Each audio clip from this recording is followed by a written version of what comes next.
Good day, blockmates. Good day, miss. I'm Sanari Del Valle, and I'm going to be reporting about the limbic components of the cerebral cortex. For the anatomical connections, the prefrontal cortex and the anterior cingulate gyrus are included as parts of the limbic system, principally because they send indirect projections to the hypothalamus and have been shown to modulate functions normally associated with the hypothalamus. It should be noted, however, that some of the functions of both the prefrontal cortex and the anterior cingulate gyrus are more likely mediated through projections to other parts of the brain as well. This includes the basal ganglia, the other regions of the cerebral cortex, the brainstem nuclei, and the thalamic structures. As a cortical structure, the prefrontal cortex is unique that it receives afferent fibers from all regions of the cerebral cortex. It also receives inputs from all brainstem monorenergic systems and limbic-related structures. These structures include the mediodorsal thalamic nucleus, with which it shares the reciprocal connections, the lateral hypothalamus, nuclei of the diagonal band of Broca, the basolateral amygdala, and the subicular cortex. Fibers arising from the prefrontal cortex project to the temporal neocortex and to deep temporal lobe structures, which include the amygdala and the subicular cortex. The influence of the prefrontal cortex on the hypothalamic functions is mediated via both direct and indirect routes. The direct route has recently been discovered involves a monosynaptic projection from the prefrontal cortex to the hypothalamus.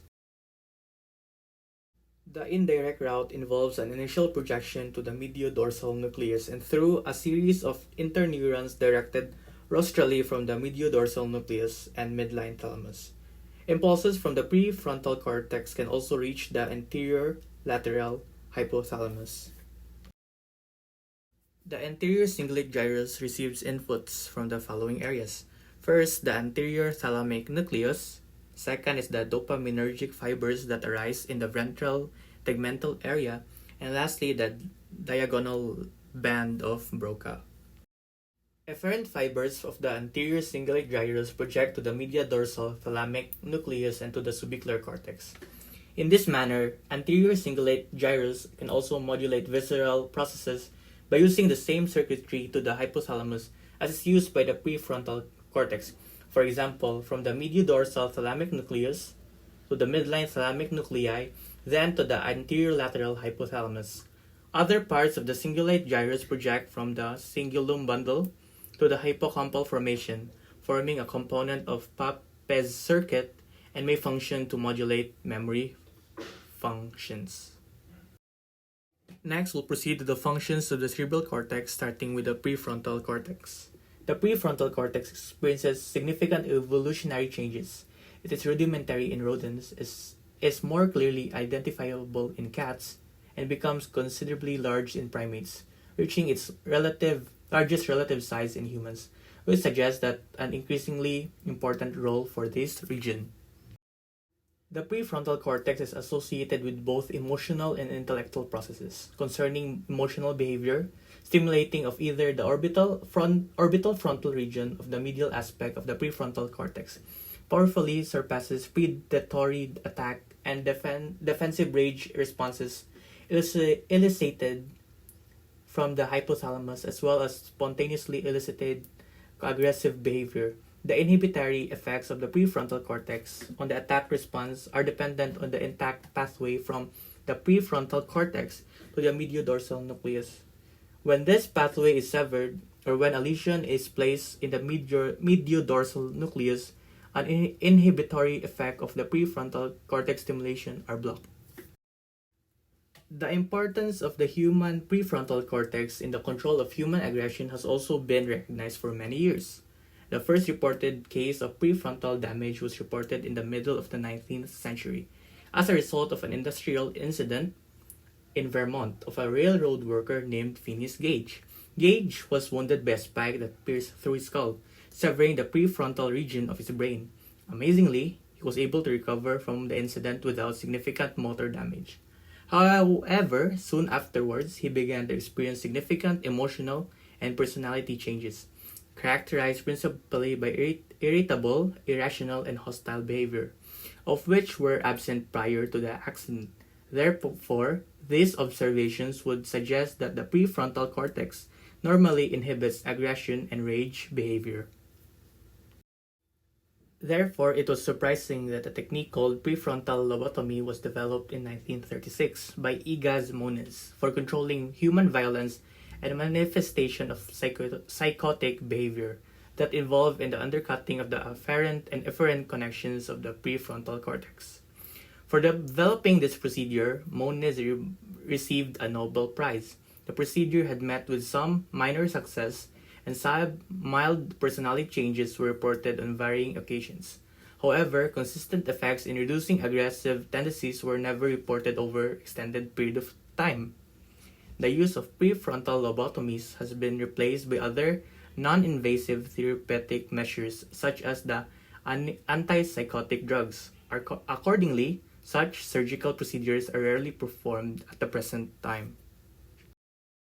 The prefrontal cortex also exerts a powerful modulatory effect on other processes associated with the hypothalamus. For example, lesions of the prefrontal cortex can lead to an increase in feeding behavior, while stimulation in this region inhibits feeding. Electrical stimulation also inhibits respiratory movements, changes in blood pressure, inhibits gastric motility, and raises the temperature of the extremities. With respect to intellectual functions, lesions of the prefrontal cortex also have profound effects. Perhaps one of the clear-cut demonstrations of loss of functions following the prefrontal lesions involves experiments conducted on animals, in which delayed alternation tests were used. In this type of experiment, the animal is shown of which of two foods have been placed. However, the animal must learn to postpone its response for a specific length of time. Normally, an intact animal will master this task within a short period of time. However, animals sustaining lesions of the prefrontal cortex commits many errors, most relating to failure to wait the requisite amount of time before eliciting the response. In addition, if the prefrontal damaged animal has to discriminate between two sounds or between two visual signals, many errors are committed than by the intact animals. In humans, patients sustaining damage to the prefrontal cortex also display a number of characteristics, intellectual and perceptual deficits. The patients experience difficulty in accurately identifying the perceived vertical when the body is placed in a tilted position.